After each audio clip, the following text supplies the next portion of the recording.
We're here for another miraculous, marvelous, whatever you want to call it, Marketing Monday. I am here today with my very good friend, Bleider Guanipa. Believe it or not, I met him a very long time ago at a Maston Kip. Yes. At a Maston Kip book reading, I think it was. Yeah. Something like that. It was a very long time ago. Certainly like 8 years ago, I think. Yeah, definitely way before the COVID mask thing. So anyhow, he has a great vibe, a lot of awesome energy. He's amazing in sales, a skill set that I am not really great at, but he is awesome with that. But today he's going to talk about energetic marketing, right? So we're going to talk about attracting the right kind of people to you and to your business. And so that's really the theme for today. But first, I'm going to let Bleider go ahead and introduce himself. He is the owner, right, of Direct Homes USA. Correct. So go ahead and introduce yourself and let us know a little bit about what you do, and then we'll get into it. All right. So fantastic. So first and foremost, Misty, I want to say thank you for actually having me here. Of course. It's been a very long time, and the fact that we're getting to reconnect on TV and live on air is pretty cool.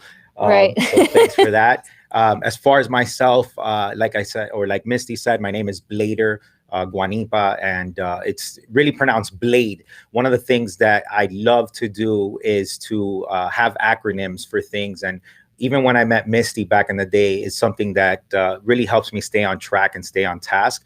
So Blade is building leaders and developing entrepreneurs, right? So that's one of the things that in my soul and how I act and how I compose myself every day, it's something that keeps driving me on that mark, which we'll talk a little bit about later on. As far as business right now, I'm doing a lot of investing in real estate.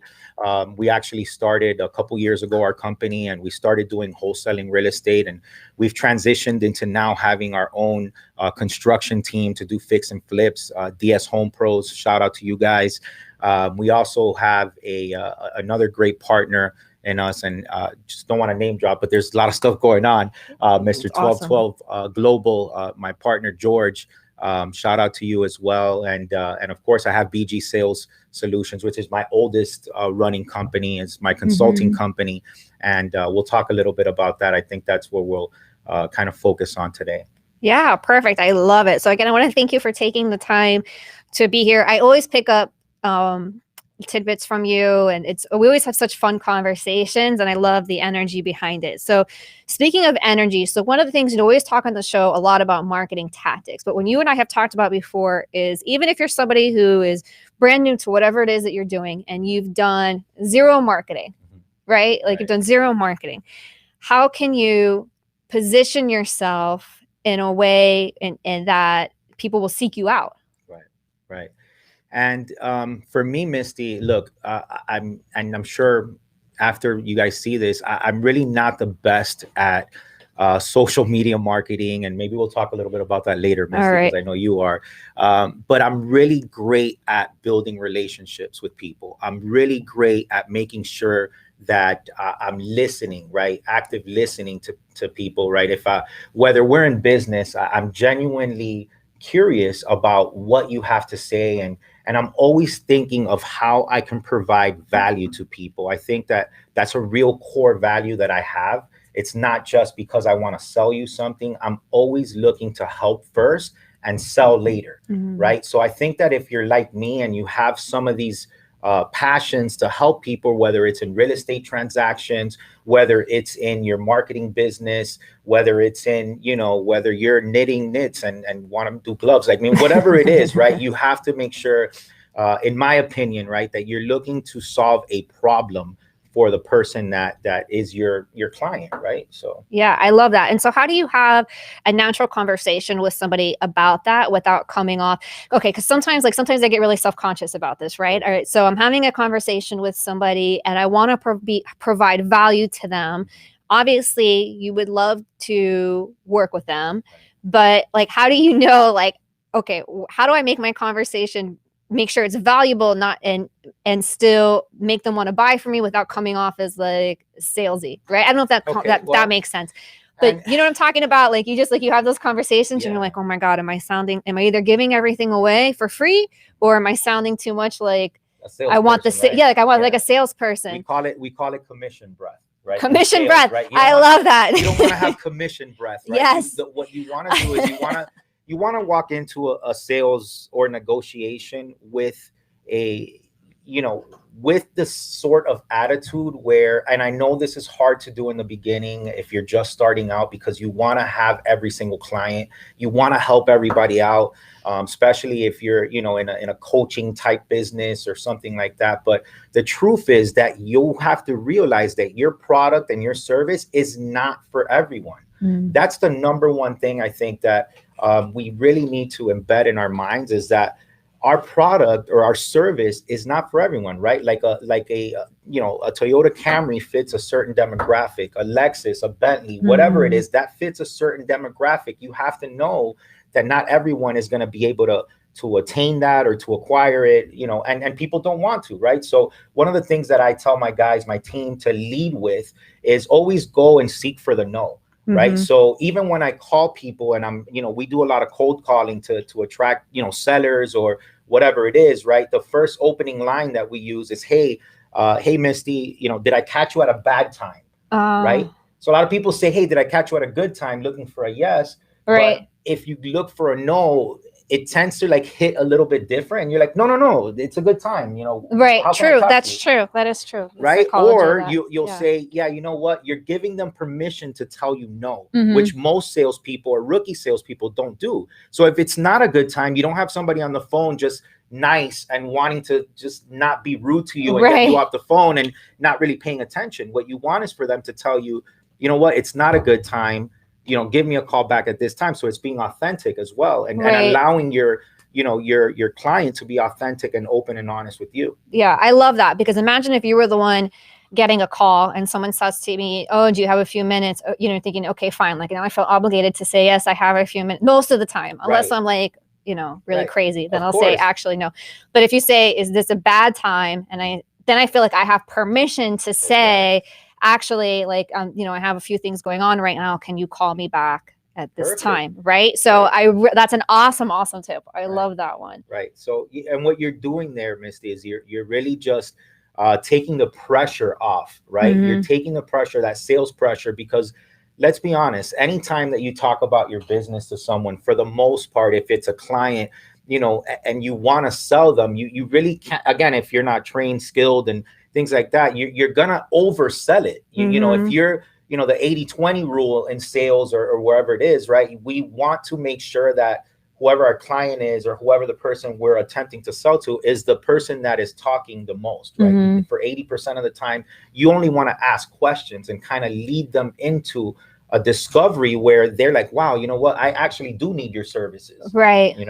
And that's, that's kind of like what you want to do with them. I love that. So when you're talking about, attracting people in and by setting out the right energy, what are some of those questions that are good to ask? So again, leading into questions that for me are going to be no questions, right? And I'll give you an example. Okay. As an investor, right, we're up against, everyone and I was going to say everyone and their mom, but whatever. I mean, and even their mom, because they can sell their property to their mom, right? Or to their neighbor, or to, they can list it online. Right. There's a lot of great options. We buy properties all cash. So what that means is that we're going to need a significant discount to be able to buy that property, flip it, make some money on it. So we're not a good fit for everyone. Right. If your house is beautiful and you want top market for your house, you have 6 months to list it in the market. And you know what? I want to know that up front. I want to know that as quick as possible so I can move, so I can serve the right person. Right. I'm looking for someone that is in distress. I'm looking for someone that maybe inherited a property they don't want. It's a property that's been sitting with their family for years. Now they're collecting fines, liens.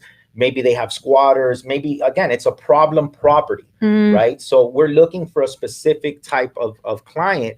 And most people will scurry away from those questions when you're talking to people, right? And I make myself, my team, whoever I work with, to ask them, hey, have you thought about listing the property? Let's get into it, right?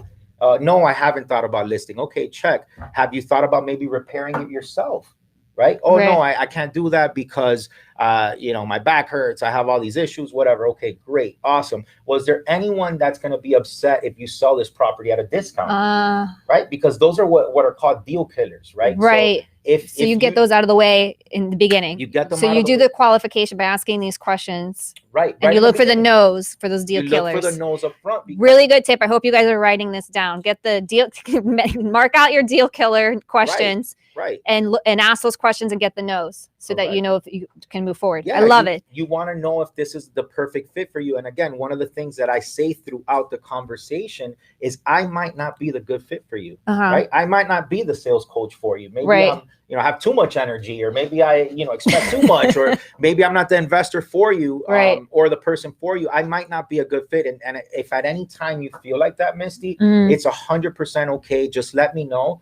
Just also let me reserve the rights that if I feel that you're not a good, seller for me, I can let you know. That way I'm not wasting your time or my time. Is that fair? Right? And use the word fair all the time, right? Because people like fairness. They want to be treated correct. Fair. So they'll tell you, yeah, that's awesome. Thanks. That's fair. And then what you want, when you have the right person, they'll start selling you on why you should buy it. Right? They'll start saying, no, but this is going to be really good. Look, you can fix this really nicely here. You can do this. And you still have to always be one step behind them. Never, not ever in front of them. Like, oh my God, this is great. This is exactly what I'm looking for. It's a psychological kind of battle, right? With people like that, especially when you're dealing with high ticket items, you have to stay behind them in the sales process. What I mean by that is that if they're pointing out good things, you're still kind of like, oh, yeah, I don't know. I don't know this. Yeah, this is going to be a lot more work than I thought, because they'll come back, and if they're a seller and then if you have them, they'll be like, no, it's not going to be that much work. You can probably get this done for they'll start talking you into it. They'll start talking you into it. Yeah, absolutely. Interesting. Yeah. That is really interesting. Well, you're obviously really good at what you do because you came from the sales world where you were a superstar at Carnival. I don't know if you even want to go there, but that's where you were when I met you. And we don't have to talk about that, but like, this is like your thing, like you've helped me over the years. And we do talk a lot about attracting the right people. And I love that idea that you brought up of going for the no, but then also keeping in mind that you can't service everybody. Cause I think our egos get really caught up in that. Right. You don't like, we've learned not to like the word no, haven't we? Right. So can you talk about that for a little bit? I love this concept. Sure. So, look, you just got to get comfortable with it. And you have to realize that just like you, a lot of people are not comfortable with saying no. So when they come across someone that they think is an adversary, right? Because in sales, I hate using the word adversary, but in a negotiation, we're nice, we're happy, we're good. But there comes a point where gloves come off, and now we're talking brass tacks. We're talking sign this contract, sign this deal. How much are you charging? X, Y, Z. And that's when it gets sticky. Because I'm sure for everyone out there, just like me, just like anybody, when you're talking about your product and service, you're like, oh my God, it's great. Yeah, oh my God, it's awesome. And then when they're like, oh, well, now let's talk about what I charge. The numbers. The numbers, right? And that, right? So how do you transition into that without feeling salesy, right? And you got to do it for yourself. It's not for them, it's for you, right? So you got to say, hey, look, and just be honest, right? What happened to honesty in sales? What happened to honesty in again, being authentic, like we talk about all the time? Say, look, this is a part I hate. I wish I can do this for free, but I really can't, but my schedule's tied up. And again, we won't even get into that, but typically something like this for other people, whether it's coaching, whether it's whatever, some people are charging 30,000, 40,000, 10,000, whatever. But here's what I can charge. Right? So what I would do, I'll use a better example. I'll use what I do in real estate. Okay. Right. So in real estate, I train my team to do this, is that I let them know, and this, whoever's my seller shouldn't be watching this. But. Well, we have some comments here, by the way, not to distract you, but we got a couple comments up here. Okay, awesome. Hey, Mitchie. Anyways, I don't know where you're looking at, but anyway, so seller wise, or I say sellers, but it can be somebody that you're selling to, right? Is we call in sales is anchor them, right? You want to anchor them either very high or very low, depending on what you're doing. So if I'm going to go buy something, right, and I'm the buyer, you're the seller, I want it for the best price, right? The lowest price possible. So what I do in real estate, and I have my team learn and I train them on, is to anchor them low without offending them. Okay. Right. So you want an emotional reaction out of them, because if you didn't hit that emotional reaction, then you didn't go low enough. Right. So that's a key point. Write that down. Right. So write that down. So what you want to do, right, is for example, in real estate, I actually did this not too long ago. They were hard set on like 325. That's the number they wanted for their home. That's the number they wanted for their home. And empathetically, I understood, like, hey, look, I get it. I understand 1,000%. I wish I can pay you that much, but at that price, it doesn't work for me. Then maybe you should, going back to the stuff I qualified them earlier, then maybe you should list it. Right. Maybe you could, well, no, I can't. I already told you, I got to get this done within the first month. I got to get this done within 30 days. I can't list it. Okay, well, maybe you can, sell it to a relative or something like that. Do they have the cash to, buy it within a month right now? Maybe you can do that. No, I can't. Okay, so then we need to figure this out. You're going for the no, right? Right. So here's how it'll work. And look, I actually bought a property, and this was true. I bought a property not too long ago, a couple streets down from here. And I'm not saying that this is your property, Misty, because yours is a little bit better condition. There's not as much work, but I paid $150 for that. And you tell them that straight up, just transparent. Absolutely. I paid $150. What did the guy do? Oh my God, I would never accept $150 for this. I'd rather keep it. When they're like that, that's when you're like, okay, no, I knew you weren't going to accept that, but how much would you accept? Now their logical brain has turned off a little bit. They're more emotional, and they're more open to giving you their real bottom line. Interesting. Right? So it's a lot of psychology. It's a lot of emotional EQ, right? Right. So, and I love all that stuff. Right? Yeah. So I love all that stuff. So, and I put it into all of this, which is cool. Right. But again, going back to that, you got to get them to pop, right? Like, meaning like, no, I wouldn't do it. Hey, look, relax. I get it. You wouldn't, but what would you do? And then, we ended up getting that property for $285, around $285, and we're going to probably make a good amount of money on that, but we won't talk about that. But you made the sale. But yeah, but we did make the sale that way, and that's another tip, right? So look, Misty, going back to, let's say if you're doing your coaching thing, right, or marketing, a marketing contract that you're trying to get or whatever it is. Look, I actually have a client that looks just like you. They've been with me forever. And look, I do a lot of work for them. I know we're just starting off right now, very small, but I charge them about $50,000 or $10,000 or $5,000 or whatever it is, right? Yeah. What would you feel comfortable with paying? If you don't want to give them a price or whatever, if you want to maximize the amount, because why not? Your services as a marketer can vary unless you have like a certain package or whatever, which I don't know, but why not let the person tell you what they're willing to pay and start from that number? Right. Maybe they go higher than what you were even initially thinking, and that's okay, because value is something that we perceive. Right. So maybe I really need marketing, so I'm willing to pay a lot more than this guy that doesn't really need that much marketing. So that could be a tip. Yeah, that's another tip. I hope you guys are writing this stuff down. Lots of golden nuggets today, gems, whatever you want to call them. We have them here.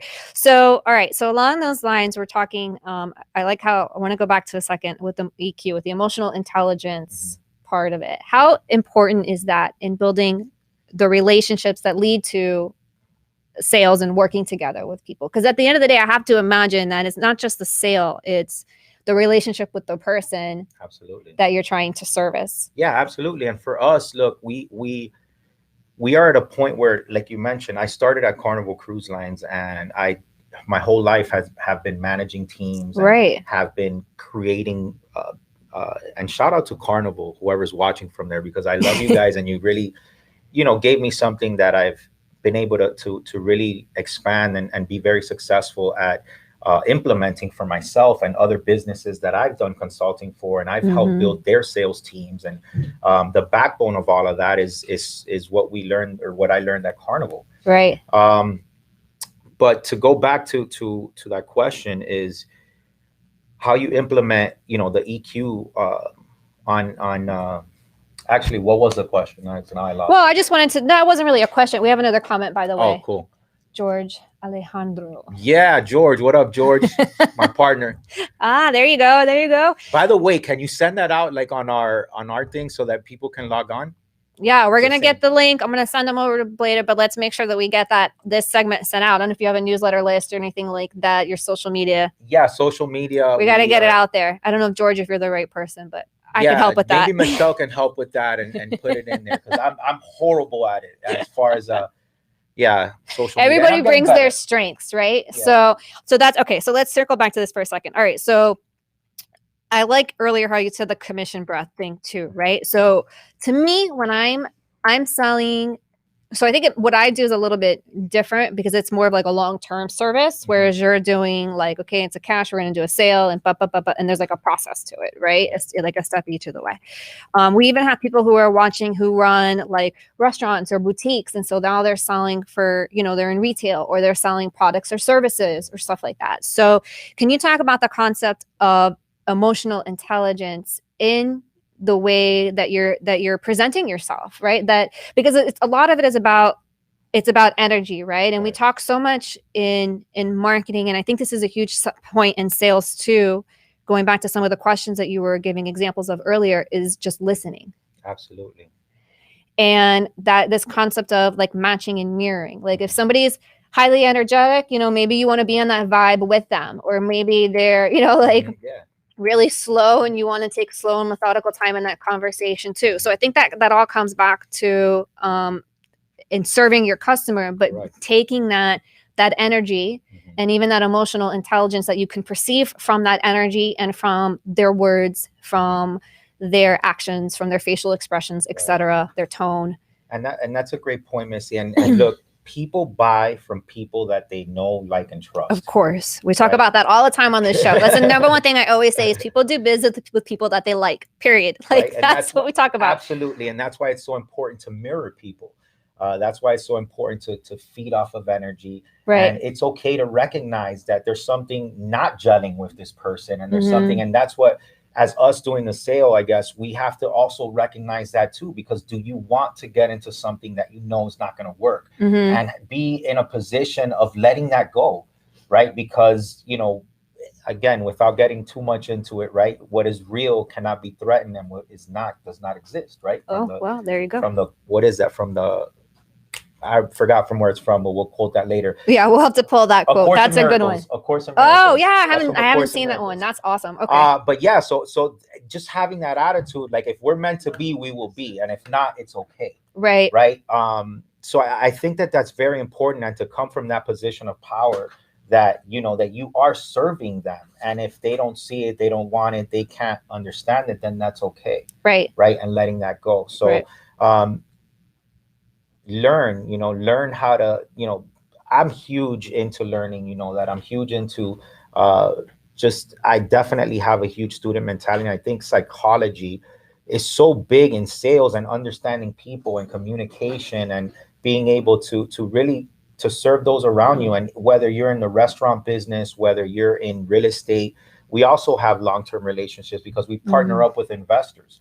If you don't know how to invest and you're wanting to get started, we also have it through osmosis, right? That happened to me because, again, I have a giver's heart, and there's people that are always asking me. So I've gotten, I told you, like gigs on coaching, on real estate, and it's just sort of become a side hustle for you. It has just become a side hustle. That's why you can't find it online. You can't, but people that I do business with, investors that I do business with, they're like, man, I love. Just because how you have this process on how to begin and how to do it. And I've gotten clients that way, and I'm doing what I love. I'm sales training, I'm helping people, and I'm talking mindset and all of that because it's all of that. Right.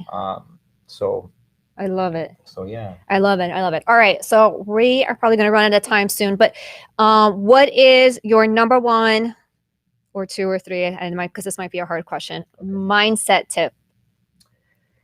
Oh, that's a great question, actually. First and foremost, it could be difficult. It's a big question. I'm going to ramble on this one because I love it. Let's do it. So number one is give yourself a purpose, right? So I always say, and you will see this in my social media, which is stay sharp. Yes. As blade, right? Blade and stay sharp go hand in hand. And being sharp or staying sharp to me is success happens among relentless passion, purpose, and pursuit. So anytime that I feel bad or depressed or anxious or whatever, it's because I'm off my purpose. And I tell this to my kids. I have videos of my kids like, stay sharp. Like, because to me, it's like, and Earl Nightingale says that, success is the progressive realization of a worthy goal. And I really took that in, and I was like, man. And he says in The Strangest Secret, he talks about how if you want to be a teacher and you're teaching, you're successful. If you want to be a plumber and you're doing plumbing, you're successful, right? It's the progressive realization of, I came to find that being in that for me was success, right? The money that I make in real estate is cool. And I make a lot of money in real estate, but like all of that is it's a cool. good time. And it really is, though. It really is. But I am fulfilled by doing those things that I love, that are free. Those things are free to me. I've learned how to make money out of them, which is amazing, right? Right. So I'm getting paid for stuff that I love to do. But again, just know what you want, right? And another one that I'll leave you with is a goal. And this came up to me as I was kind of preparing for this show. I was kind of thinking, like, how have I gotten myself from places that, I've always haven't been maybe as confident, or whatever the case is knowing what the end goal is, knowing what the target is, and just always progressing towards that. I'm always happy if I'm progressing towards it. When I fall off of it and I'm not doing that, I kind of can calibrate and just, okay, doesn't mean that you have to have like a huge jump. Like if you got into real estate today, am I going to make $100,000 right now on my first deal? No, but if you got into real estate and you weren't into it, that's a win, right? If you learn how to talk to a seller and you got it under contract, that's a win. Right. If you get your first marketing deal, that's a win. Right. So, so know that it's a process, and be happy in that process. I know it sounds, like one of those things that people just say, but if you're happy in the process, you're going to succeed. Yeah. Well, they say it's the journey and not the destination. Right. And you can get really caught up, I think, in the day to day. And, we talk, like, gosh, I guess I could talk about this forever too, but, you talk about different like motivation types and things that motivate people. And you take all these personality tests and this and that, and you find like, those are important to do because you want to find out, like, I recently found out, and I've been telling everybody about this not too long ago. I took one of those tests and it was like, oh, Misty, you're motivated by achievement. I was like, I'm motivated by achievement. Like that took me by surprise. But then I started to think back and I'm like, oh my God, yeah. Anytime I feel like I'm not moving forward, I feel really bad about myself. Right. And so I think people are motivated by different things, by service or whatever. So to your point, I think that mindset of knowing your purpose, checking in with yourself, especially when you feel off. Right. And then finding a way to just remind yourself of that purpose as you're taking the journey towards the goal. And with that being said, so like I said, goal, right? Why is that word so important? Goal. And for me, I created an acronym for it. So if, again, you guys want to write it down. He's like the acronym king. I love this. It came out quick. It was like, I love it. So it was, what's a goal, right? And it means to get organized and live successfully. Oh my God. All right. Repeat that one. Get organized and live successfully. That's a goal, ladies and gentlemen. Get organized and live successfully. Absolutely. I love it. Cool. So do we have more time or what? Well, we're running out, but maybe you can come back on another day because it sounds like we have so much more to talk about. We'll definitely get this shared on Our Not Works. And then I see your people have already got it. They're already sharing it. They were talking about that. So we're good there. I want to thank you for coming. Again, I think this is something that we could talk about forever. If you want to reach Bleider, how can people reach you? You can reach me really at Facebook. I just have had it for a while, and it's really the only social media that I use horribly. I know. Instagram as well. We have one for the business at Direct Homes as well. Just at Direct Homes. At Direct Homes USA. At Direct Homes USA. Yeah, okay. We'll put the right link, I guess, or no. But anyways, yeah, maybe at Direct Homes, or reach me at Bleider Guanipa at Facebook. Connect with me. We got your website up right now. Our website is up as well. Yeah, the website's there. You can reach me on the website as well. But again, man, reach out to people, reach out to mentors. We all got to start somewhere. So if you know somebody that's doing what you want to do, like, reach out to them. That's all I can say. I think that's the number one thing too, is not be afraid to ask people for help. one of the people that I love working with so much, he'll say, if you ask somebody who's successful how they did it, they'll probably tell you. Like, you know what I mean? Like, you just have to be open and just ask people and find somebody that you vibe with and that you know, can really help you reach your goals. And I think you'll be surprised. So I recommend you reach out to this guy. He is always a joy to talk with. Will lift up your energy, get you in the right mindset, help you stay sharp, get your goals, all these awesome things that he does over here. I don't even know how he does it. But anyhow, I want to thank you for taking the time for being here today. And we will see you guys next week for another Marketing Monday. Stay well and be safe, everybody. All right. Have a good